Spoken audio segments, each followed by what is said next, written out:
بسم الله الرحمن الرحيم الحمد لله رب العالمين والصلاة والسلام على رحمة الله للعالمين وعلى آله وصحبه أجمعين. Au nom d'Allah subhanahu wa ta'ala, le miséricordieux, celui qui fait miséricorde. Louange à Allah, le Seigneur des mondes. Et que la paix et les salutations d'Allah puissent combler sa miséricorde pour l'univers. Mes chers frères et sœurs, nous avons terminé notre précédente vidéo avec cette phrase qui nous disait que nous n'avons qu'une seule vie. Une seule vie, très limitée et qui s'écoule très rapidement. Pour pouvoir accéder à la miséricorde d'Allah subhanahu wa ta'ala. Pour pouvoir accéder à ce paradis qu'Allah subhanahu wa ta'ala réserve aux vertueux, ou même pour pouvoir y manquer. Pour pouvoir rater l'accès à ce paradis et également à la miséricorde d'Allah subhanahu wa ta'ala. La question est, qu'avons-nous fait pour pouvoir mériter l'accès à cette miséricorde? Quelles sont les œuvres sur lesquelles nous pouvons nous appuyer pour pouvoir arriver et atteindre la satisfaction et la miséricorde d'Allah subhanahu wa ta'ala? Dans quel état est-ce que l'on est prêt à se présenter à Allah subhanahu wa ta'ala? Sommes-nous bien accompagnés par de bonnes œuvres, des œuvres très aimées par Allah subhanahu wa ta'ala? Sommes-nous prêts à faire face au questionnement du Seigneur des cieux et de la terre? Sommes-nous prêts à être jugés sur notre vie et sur ce que l'on a fait par le Maître du jour dernier? Quelles sont nos œuvres? Qu'est-ce que l'on prépare? Qu'est-ce que l'on va avancer? Va-t-on arriver les mains vides et compter sur la miséricorde d'Allah? Ou allons-nous faire en sorte qu'Allah soit satisfait de ce que l'on a fait pour pouvoir nous accorder cette miséricorde? N'avons-nous pas entendu Allah subhanahu wa ta'ala nous parler? Allah subhanahu wa ta'ala nous dit dans le Coran, Bismillahir Rahmanir Rahim,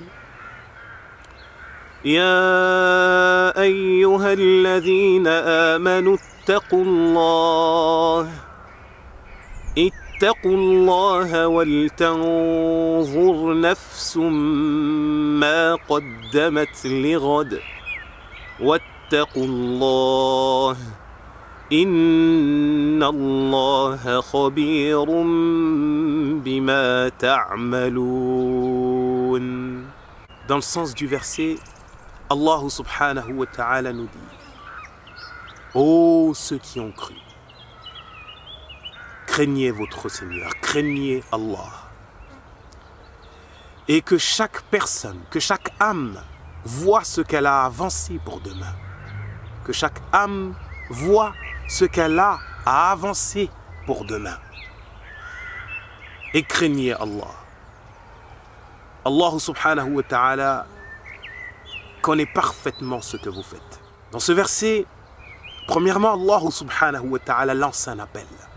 Allah subhanahu wa ta'ala appelle, il dit: oh, ceux qui ont cru. Allah subhanahu wa ta'ala appelle une catégorie de personnes, ceux qui ont cru. Qui sont ceux qui ont cru? Ceux qui ont cru en Allah subhanahu wa ta'ala, en ses anges, en ses livres, en ses messagers, au jour dernier et en la prédestinée. Allah subhanahu wa ta'ala s'adresse à eux. Allah subhanahu wa ta'ala les appelle pour pouvoir leur communiquer quelque chose. Allah les appelle pour leur dire quelque chose, pour leur révéler un message. Et quel est celui-ci? Allah subhanahu wa ta'ala nous dit: craignez Allah. Craignez Allah subhanahu wa ta'ala avec piété. Méfiez-vous de ce que vous craignez de Dieu. Mettez-vous à l'abri de ce dont vous craignez de Dieu, qui est sa colère et son châtiment, sa saisie. Allah subhanahu wa ta'ala nous demande de nous mettre à l'abri, de nous prémunir, afin de pouvoir éviter la saisie d'Allah subhanahu wa ta'ala. Ittaqullah. Et Allah subhanahu wa ta'ala nous dit que chaque personne voit, que chaque personne regarde, que chaque personne apprécie ce qu'elle fait. Avant demain, avant le jour de la rencontre, avant le jour du retour vers Allah subhanahu wa ta'ala. Que chaque personne voit ce qu'elle avance, ce qu'elle fait pour rencontrer Allah subhanahu wa ta'ala, qu'elle consulte ses bagages, qu'elle vérifie ce qu'elle transporte avec elle vers Allah subhanahu wa ta'ala, qu'elle se juge avant d'être jugée, qu'elle se questionne avant d'être questionnée. Qu'elles pèsent ces œuvres avant d'être pesées. C'est ce que Omar ibn al-Khattab radiallahu ta'ala anhu nous disait. Il dit Hasibu anfusakum qabla an tuhasabu wazinu a'malakum qabla an tuzana alaykum. Omar ibn al-Khattab nous dit jugez-vous, posez-vous des questions, remettez-vous en question avant d'être questionné. Et mesurez le poids de vos œuvres avant qu'elles soient mesurées pour vous. Consultez vos bagages, regardez ce avec quoi vous vous apprêtez à vous lancer dans ce voyage éternel. Vérifiez vos provisions avant le jour du départ pour ce voyage qui nous conduira soit à la satisfaction d'Allah subhanahu wa ta'ala ou soit au désagrément d'Allah subhanahu wa ta'ala. Et Allah subhanahu wa ta'ala réitère son appel en disant et craignez Allah. Allah subhanahu wa ta'ala nous dit méfiez-vous de ce que vous craignez d'Allah subhanahu wa ta'ala en accomplissant de bonnes œuvres et en vous écartant des mauvaises. Et Allah dit certes, Allah subhanahu wa ta'ala est parfaitement connaisseur de ce que vous faites. Allah subhanahu wa ta'ala n'ignore pas ce que l'on fait. Allah subhanahu wa ta'ala est attentif à ce que l'on fait. Allah subhanahu wa ta'ala observe parfaitement ce que l'on fait. Il nous laisse le temps d'agir. Allah subhanahu wa ta'ala nous donne la liberté d'agir. Mais par contre, que chacun d'entre nous veille à faire en sorte qu'Allah subhanahu wa ta'ala soit satisfait du contenu de ses bagages. Qu'Allah subhanahu wa ta'ala soit satisfait de ce qu'il a fait de son temps de vie. Qu'Allah subhanahu wa ta'ala soit satisfait du livre qui résumera sa vie. Mes chers frères et sœurs, quelles sont les œuvres avec lesquelles on s'apprête à rencontrer Allah? Est-ce la prière, le jeûne, l'aumône, le pèlerinage, la bonne opinion à l'égard d'Allah subhanahu wa ta'ala, un repentir sincère, préserver une vie, protéger une vie, sauver une vie, des œuvres qu'Allah subhanahu wa ta'ala aime? Il y a une opportunité qui se présente à nous, une opportunité exceptionnelle.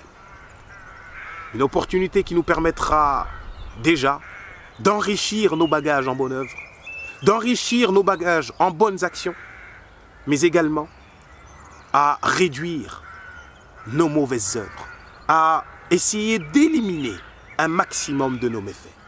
Un mois qui nous permettra de nous élever en degrés et également qui nous permettra, Inch'Allah, d'être purifiés de nos méfaits. Ce mois qui est le mois des mois, le mois de la miséricorde, le mois des grâces d'Allah subhanahu wa ta'ala, le mois de l'affranchissement, le mois du Ramadan. Il s'apprête à nous rejoindre. Que ceux qui souhaitent s'élever en degrés, ceux qui souhaitent atteindre la piété, que ceux qui souhaitent se faire pardonner leurs méfaits, que ceux qui souhaitent être accueillis par Allah subhanahu wa ta'ala et agréés par Allah subhanahu wa ta'ala. Voici votre monture, voici votre cheval pour pouvoir y arriver le mois du Ramadan.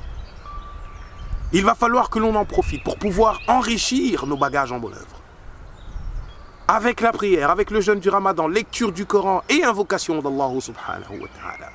Le mois qui fructifiera nos œuvres et qui enrichira nos bagages encore une fois. J'en profite également, mes chers frères et sœurs, pour pouvoir faire une invocation pour moi et pour vous.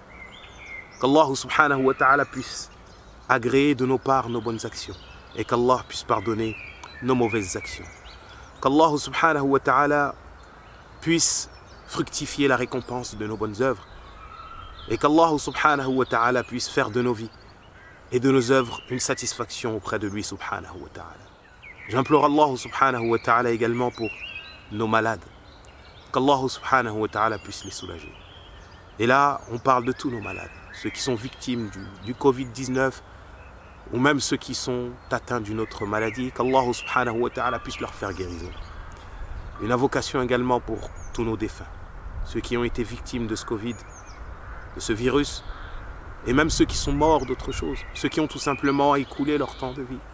Qu'Allah puisse les combler de sa miséricorde, qu'Allah puisse illuminer leur tombe, qu'Allah subhanahu wa ta'ala puisse faire du paradis leur demeure. Subhanakallahumma wa bihamdik, ashhadu an la ilaha illa ant, نستغفرك اللهم ونتوب إليك والحمد لله رب العالمين.